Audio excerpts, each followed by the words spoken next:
Hello everybody, now it's time for part 8 of the Coopers.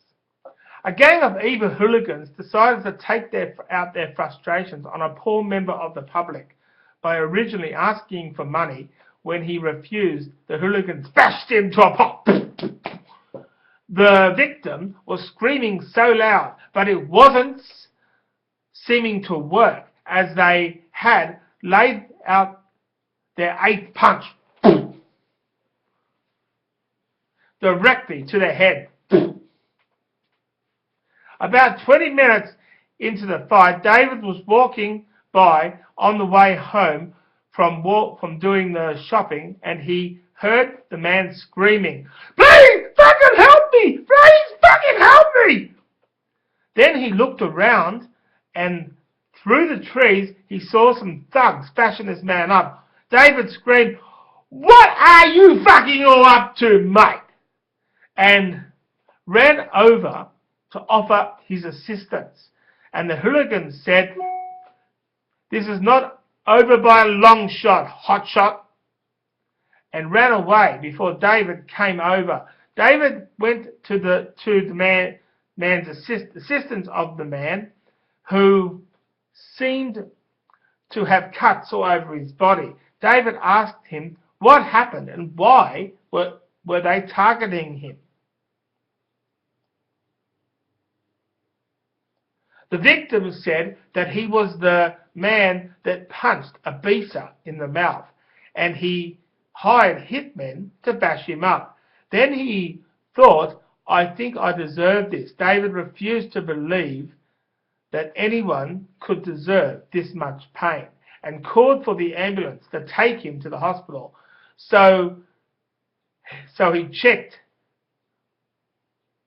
to be checked, as well as giving him his business card just in case he needed medical assistance in the future.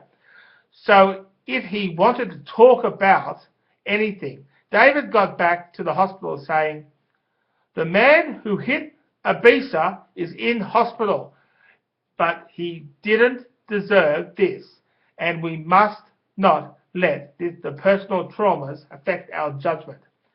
Meanwhile, Ron was out doing errands for people, like pay bills and buy supplies for the clinic, when he ran into a little boy named Tommy Dents, who was very frightened of a bully who was hassling him at school. Ron asked him, "Are they still after you?" And Tommy said, "If I go back to school, they will bash me up." "I am going to bash you up, and I don't care if it is compulsory. I value my life too much. But if I talk to the teachers..." "What if I talk to the teachers?" Ron said. Tommy says that it won't do him any good if it's not scripted. "They will call me a teacher's pet, you are nothing but a teacher's pet," or something like that. Ron then said if he could call his parents, and Tommy didn't want that either, because they will only worry, and Tommy thinks too grown up for that. Ronnie said, "I have to call someone because it is not appropriate for him to care like that, not in this way at day and age." Tommy then let him call his older sister, who is 18. "She will help me," Tommy said. "What is your sister's name?" asked Ron. Tanya," said Tommy. So when Ron called Tanya, she was wondering why Ron had his little brother's phone, and until Ron told her the whole story. Ron told her that Tommy was too scared to go to school because the bully was threatening him, and you are the only one he'll trust. Ron insisted he was trying to do the right thing in this situation.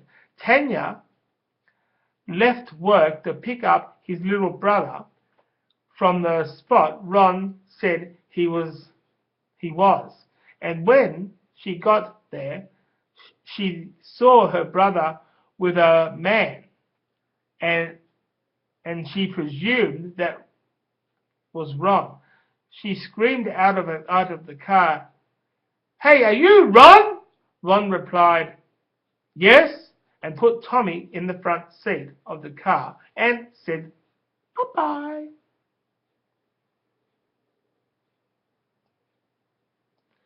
Sue went over to Pathway Gardens, where her patient Pam Gordon works as a volunteer chef. And when she got there, a 66-year-old man was getting on the steps, greeting her as she walked. The 66-year-old man was Leonard Gitt, who was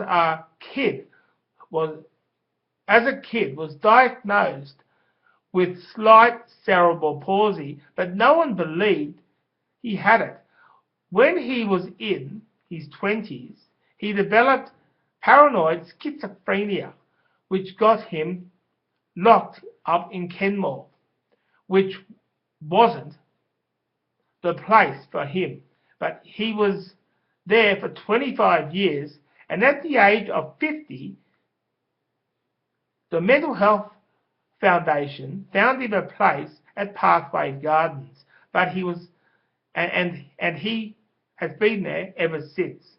Sue walked into the building and spoke to the lady in that office, asking where could she find Pam Gordon, and she also gave them the Cooper's business card to Pathway Gardens to be the Pathway Gardens doctor. Sue told them, "We are a non-profit clinic, and we could come out for any medical emergency, to lend a hand or just speak to the more vulnerable people." The office lady got the manager, and Sue explained what she just said, and he thanked her and said, "We will think it over and get back to you." Bearing in mind, he has to make sure that the tenants agree with that. Sue then asked where Pam Gordon, so she can say hello. They both said thank yous, and Sue went over to talk to Pam. When she got there, Pam had just finished the lunches and just to have a 15-minute break before serving them. Sue and Pam had a great conversation, and Sue even stayed for lunch because she was invited. She was noticing Pam was very patient and cautious of people's needs at the village, and she realized that's the way she should be if they give the Coopers the contract as the doctors.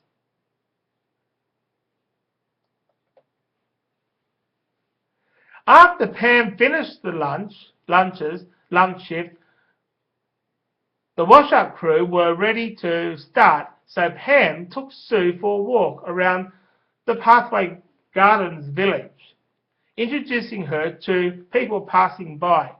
Sue met Matt Lotai, who was kicked out of home at the age of 18 because he was too violent, but he is trying to control his temper. And then she met Lucy Schiddle, who was kidnapped by terrorists from her parents' home in Beirut 25 years ago and got out knowing both her parents are dead. So 7 years ago, they gave her a place here at Pathway Gardens. Pam told her she can be hard work sometimes, but for people who know her situation, she's fine. Then they met Fu, who was a former bank robber who served 35 years in jail for pulling off a bank robbery in St Kilda, but When he got out of prison, a reformed man, no one wanted him except for the people here at Pathway Gardens, but he mustn't rob anymore. Pam said he is grateful to be given a chance to show he is reformed. Pam also said that she hasn't noticed anything bad coming out of him. Sue was breathing a sigh of relief. Pam then decided to go back to the kitchen to start to think about dinner tonight and the residents. So she said goodbye to Sue and then went back to the kitchen and thought about dinner. David's next patient was a man who at the age of 8 had a knife put right at his throat by a teacher at his school. He told David that this teacher was noticing I was being bullied, so he tried to teach me how to defend myself with a knife from a knife attack. And I, at that moment, thought it was a rubber knife. But little did he know that the teacher was joining in on to try to get me on side and then kidnap me and kill me. He, a respectable member of the community, would do such a cowardly act. We went to court, he said to David, but he got off scot-free, and my parents were furious with him and appealed, but that didn't work either. David asked, did his parents want revenge on him? And he said, well, Dad did, but Dad did what he could, but I always thought Mum didn't until she saw him at the shops and she abused him so much, and I was even afraid of her at one stage. That didn't sound like Mum, so this really did upset me for a while. David then asked, how do you know he had a real knife? Did you feel it? He said, yes, I did, at the end. And I tried to get away, and the teacher said, if you ever told the truth, he will kill me. And I told my parents, and they wanted to deal with it, which I didn't mind so much. And that was the end of that part.